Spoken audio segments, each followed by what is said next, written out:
Subscribe to our YouTube channel and press the bell icon to get the latest updates. Can cats get COVID-19 from humans? If you've been following the news the past couple of months, you know the answer to that is yes, very much so. Can dogs get COVID-19 from humans? We didn't have data for this earlier, but it turns out that pet dogs indeed can contract the disease from their infected humans. A study by researchers from Hong Kong and Australia has established the presence of COVID-19 in 2 dogs, even though it couldn't conclude exactly how the infection affects them.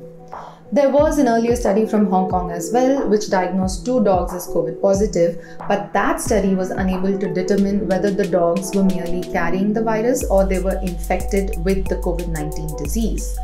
This study was able to show that these 2 pet dogs had antibodies in their system, which meant that the dogs were not just carrying the virus, they were actually infected with the virus. Both the dogs lived in households where humans tested positive for COVID-19. The subjects of the study were a 17-year-old neutered male Pomeranian and a 2.5-year-old German Shepherd. The Pomeranian had a number of underlying illnesses, including a heart condition, hypothyroidism, chronic kidney damage, and pulmonary hypertension, and the dog was very old. The German Shepherd, which was 2.5 years old, was completely healthy except for the COVID-19 infection. To test these 2 dogs, swabs were taken from the nose and mouth and the rectal area. Swabs that were taken from the nose and mouth both yielded a positive COVID diagnosis, while the rectal and fecal samples tested negative.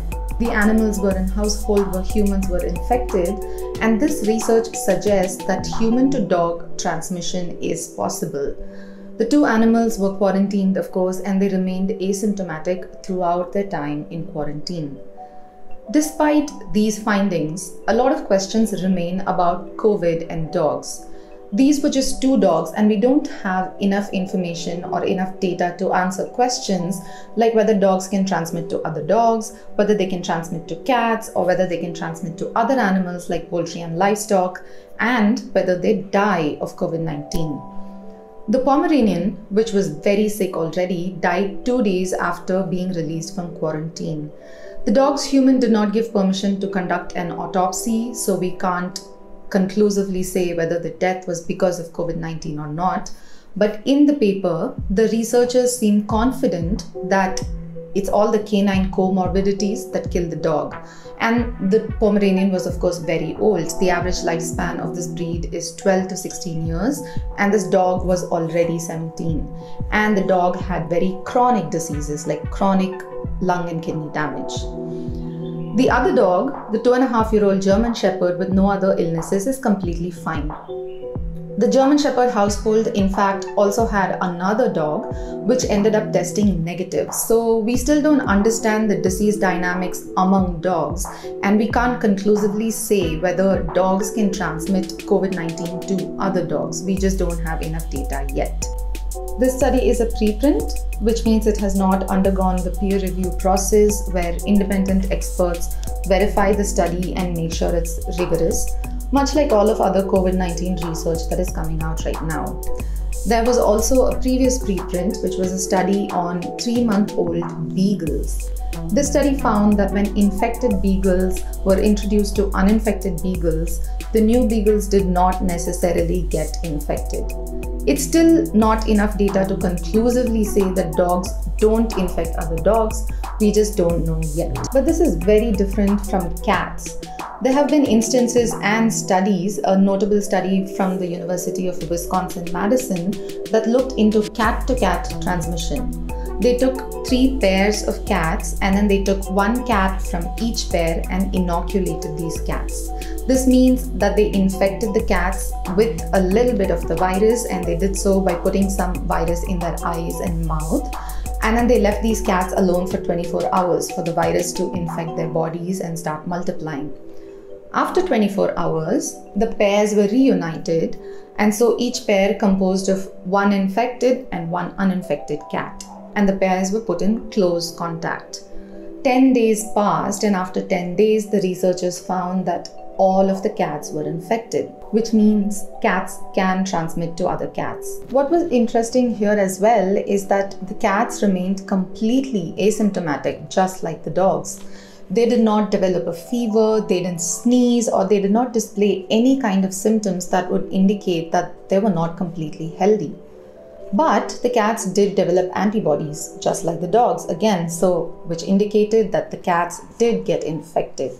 Of course, we can't be sure that a cat with underlying conditions or any kind of immunosuppression would remain asymptomatic or would not be affected. We haven't done enough studies to conclusively determine anything yet. Now, cat-to-cat transmission isn't limited to just domestic cats. Very recently and famously in the Bronx Zoo in New York last month, in fact, a tiger was infected by a human caretaker who had tested positive. Subsequently, 3 other tigers and 3 African lions in the zoo got infected. But big cats react a little differently to the disease, it seems, because these big cats did display symptoms. The first tiger, in fact, was tested after it developed a dry cough and a loss of appetite. All other big cats developed symptoms as well. It is likely that in domestic cats and dogs, the virus can't replicate as easily as it does in humans. Humans who get very sick with COVID-19 do so because the SARS-CoV-2 virus replicates fast in our cells and increases the viral load or the quantity of virus in our bodies. So we tend to fall sick faster. It's likely that cats and dogs have low viral load in their bodies. We also don't know yet if cats and dogs can transmit the disease to humans. But these findings are definitely worrying for pet owners, especially if a pet is old or sick already. So how do we keep pets safe? But the answer to that question is nothing that we don't know already.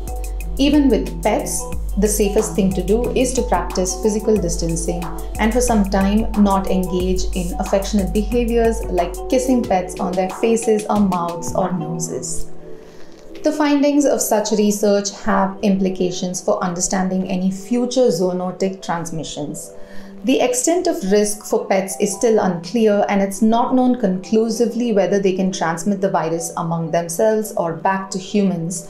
But it is important to understand these dynamics of disease transmission among animals, especially pets, because they're in close contact with us. And we know that there are other animals that we're in close contact with, such as poultry and livestock animals like chicken, pigs, cows, etc.